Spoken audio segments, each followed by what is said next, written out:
Friends, do you know what I truly appreciate about President Volodymyr Zelensky?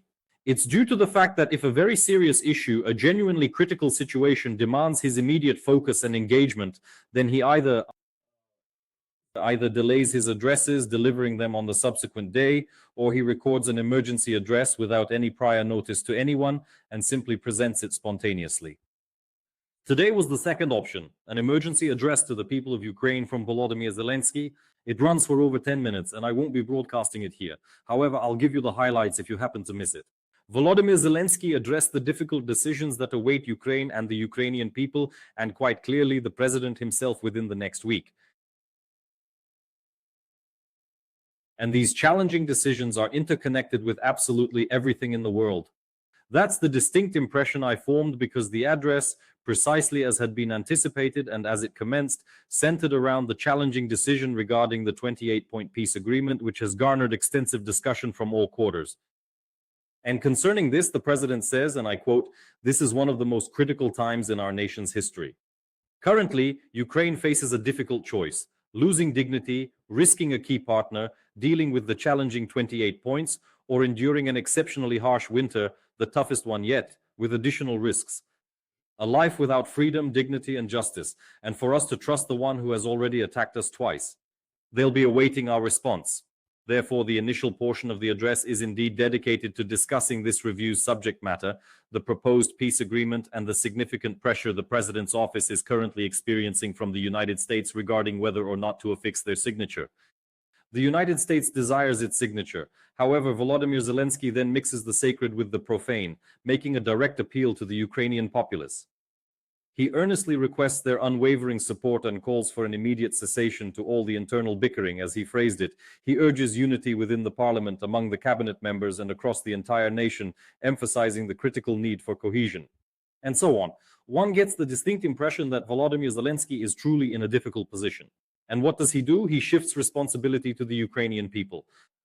Thus, the Ukrainian people's endorsement is now essential. Yet conversely, a distinct perception emerges that through this address, Volodymyr Zelensky endeavors perhaps a stratagem by his crisis management team to deliver this speech, aiming to divert attention from the Mindich Gate controversy. In summary, the address itself, in its structure and presentation, comes across as quite refined, elegantly composed, creatively expressed, and I'd even venture to say spirited in its defiance. However, regarding its actual substance and meaning, it leaves many open questions about its true purpose, what it aims to achieve, and if it's something that should cause concern for all of us involved. Extremely detailed discussions and analyses of this address are already underway by numerous individuals, but I won't cite them all. So Honcharenko, as a prominent representative of the opposition faction in parliament, states that the peace treaty is a complex one. The only winner in it is the United States of America. I think the president's office agrees with this, as does Ukrainian society. No surprise here, neither Ukraine nor Russia benefits. As for Russia and Ukraine, that's Honcharenko's personal view. However, we are the ones who need peace more than anybody else. Some conditions in the treaty are unacceptable. They need to be changed. Diplomacy is for that purpose, not for producing and recording short video clips, right? But it is us who need peace more than anyone else in this situation. Therefore, if Zelensky, through this video, has decided to completely abandon the pursuit of peace, it bodes very ill. And this is precisely why Honcharenko sensed this very moment.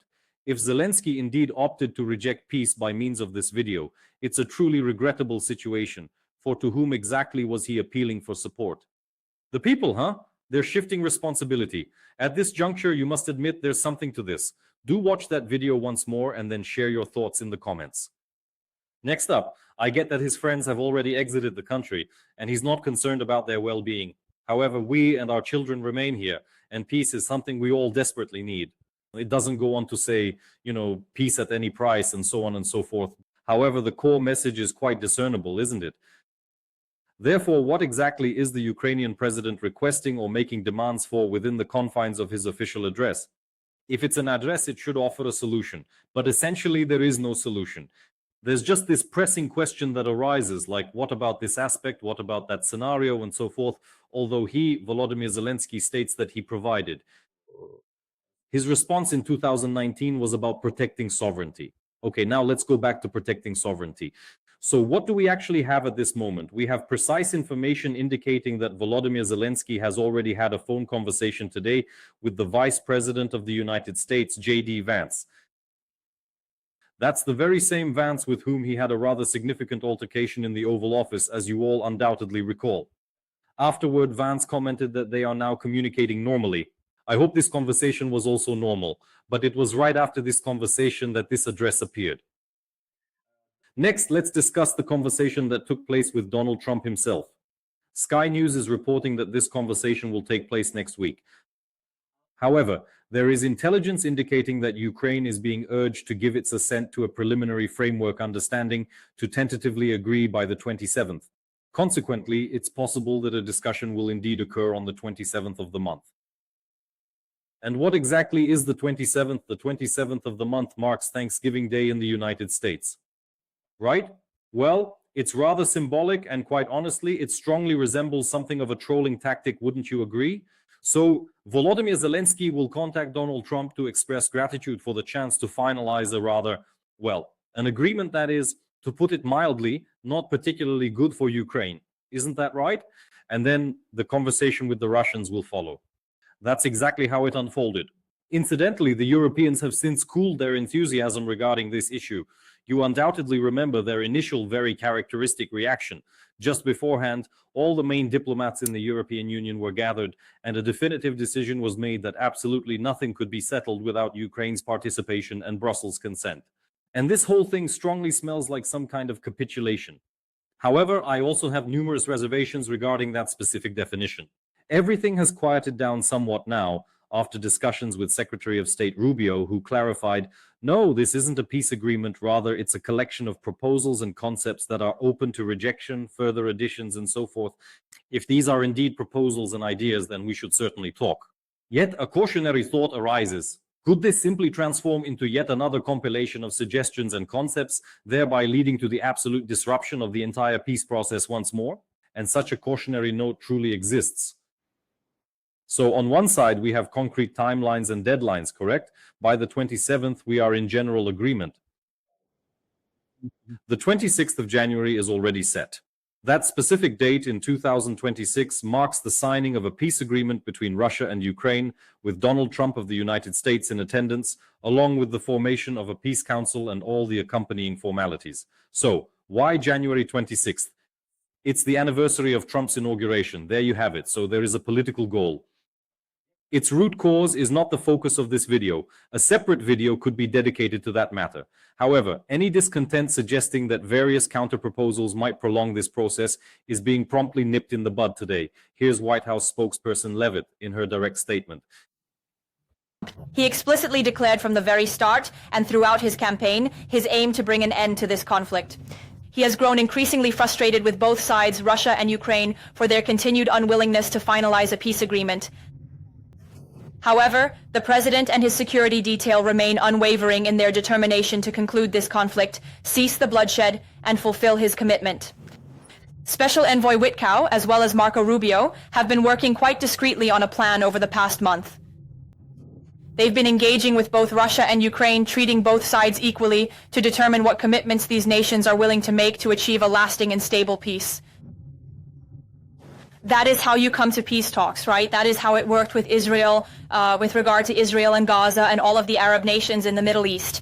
That is how we got to that historic agreement that, by the way, the UN this week voted to uphold and adopt, which was a huge monumental moment. So both sides have been involved and those talks are ongoing.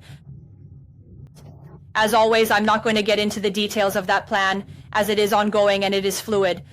But the president supports this plan. It's a good plan for Russia and Ukraine, and we believe it should be acceptable to both sides, and we are working very hard to make it happen.